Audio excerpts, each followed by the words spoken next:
Before you buy your next lottery ticket, stop. Just for a moment, stop. Take a slow breath out through your mouth right now, wherever you are, and feel your shoulders drop. Because what I'm about to share with you isn't about luck, and it isn't about numbers. It's about something that happens in the 5 seconds before you let go of the money. 5 seconds that most people have been getting wrong for years without ever knowing it. I know you've been buying tickets for a while, maybe weekly, maybe more. And I know you don't always talk about it, because somewhere along the way, you learned it was easier to keep it quiet. Buy the ticket, check the numbers alone, feel the quiet sting alone. But here's what I want you to know. The fact that you're watching this right now is not an accident. Something guided you here, and that something deserves to be honored. So go to the comments right now and tell me, what city or state are you watching from? Because this isn't a comment section, it's a gathering. And before we go any further, I want you to do one more thing. Go to the comments and write the words, I am open. Just that, 3 words.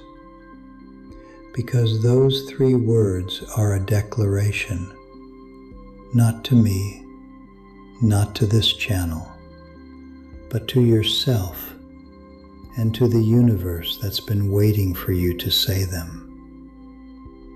Here is what nobody tells you about the moment you buy a lottery ticket.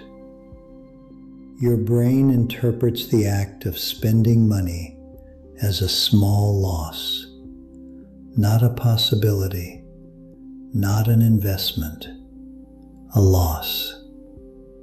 And in that fraction of a second, your body contracts, your chest tightens, and without a single conscious thought, you complete the purchase already bracing for disappointment. That contraction is not weakness. It is years of accumulated expectation settling into your nervous system like sediment settling at the bottom of a river, invisible, heavy, and shaping everything that flows above it. And here's the part that will stay with you. It doesn't matter what numbers you chose. It doesn't matter if you had a dream or a feeling or a strong pull toward that ticket. If the dominant state in your body at the moment of purchase is scarcity, that is the frequency you carry home with you. And that frequency quietly filters everything you notice, everything you expect, and everything you allow yourself to believe is possible for you. The problem was never the ticket. And when I show you the first of the 3 words, you will understand exactly why. And you will never stand at that counter the same way again. There is a way to change this, and it takes less than 5 seconds. Not a new system, not a different set of numbers, not a ritual that requires anything you don't already carry inside you. 3 words, spoken silently or in a whisper, in the exact moment you extend your hand with the money, and the state you enter that counter with becomes something your body has never felt in that place before. Open, certain, and already receiving. Each word does something specific. Each one builds on the last, and the order cannot be changed, which is something I'll explain, because understanding why the sequence works the way it does is what transforms it from a phrase into a key. There was a woman, a retired school teacher from a small town in Ohio, 67 years old, had been buying tickets every Saturday for over 2 decades, always the same numbers, never won more than a few dollars. And a neighbor of hers, a quiet older woman who seemed to carry a kind of stillness wherever she went, once watched her at the counter and noticed how she bought. Head slightly down, money extended quickly, a small sigh after paying, like someone completing a chore they're already ashamed of.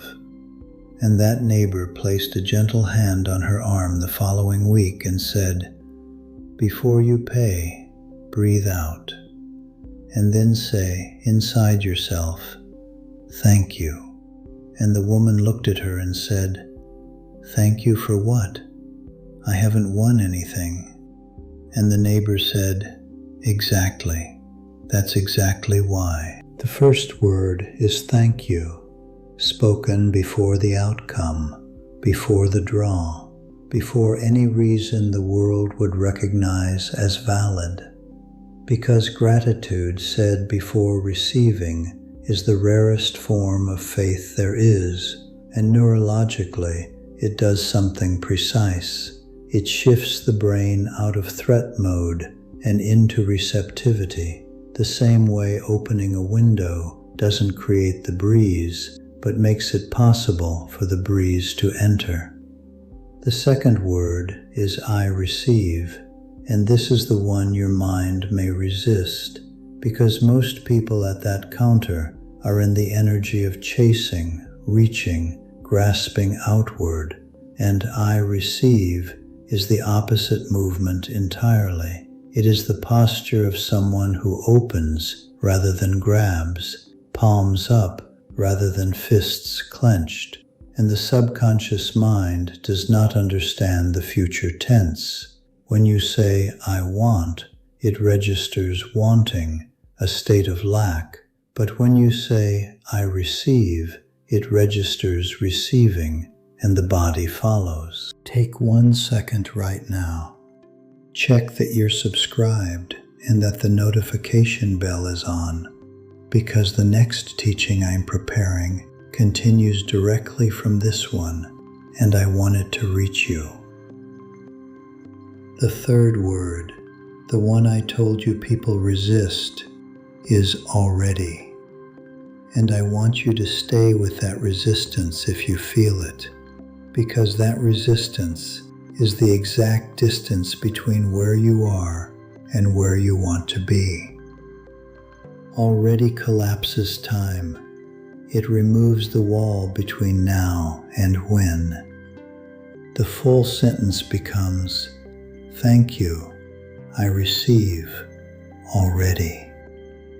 And when you speak those words, in the moment your hand extends the money, even in a whisper, even in complete silence inside yourself, something in your chest shifts, and what shifted is the frequency you carry home. Do not change the order. I say this gently, but I say it firmly, because the temptation will come. You will feel the words and want to make them your own. Rearrange them, personalize them, and the moment you do, you break the sequence that makes them work. Thank you is alignment. It puts you in the right state. I receive is posture. It positions you correctly inside that state. Already is the anchor. It locks everything in place.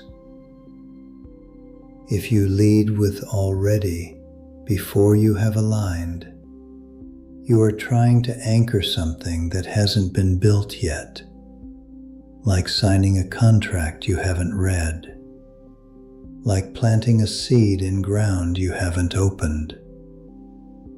The 3 words in this exact order are the complete ritual, not 3 suggestions, not a starting point for your own version. Spoken in sequence, in the moment of the gesture, they take less than 5 seconds. And those 5 seconds are the only thing that has ever stood between the person you've been at that counter and the person you are capable of being. You now carry something most people will never have, not because it was hidden from them, but because they never stopped long enough to receive it. And you did. The next time you stand at that counter, you will not be the same person who used to hand over money with a sigh and walk away already expecting nothing. You will be someone who pauses, exhales, and speaks 3 words that realign everything: your body, your expectation, your relationship with what is possible for you. Right now, think of one person you know who buys tickets every week with that same heaviness in their chest. Someone who has been trying and losing and trying again, and send them this video. Not because it's a good video, because you might be the messenger they've been waiting for. The person who changes someone's life is rarely a miracle. Usually it's a friend who said, "Watch this." The ticket was never the problem. You were never the problem. The only thing that needed to change was the 5 seconds before you let go of the money. And those 5 seconds are yours now. Go to the comments and write this: I am ready. I receive abundance with gratitude. It is already mine. Amen. Write it as someone who has just made a decision, because you have. And decisions made in the right state carry weight. They travel. They return.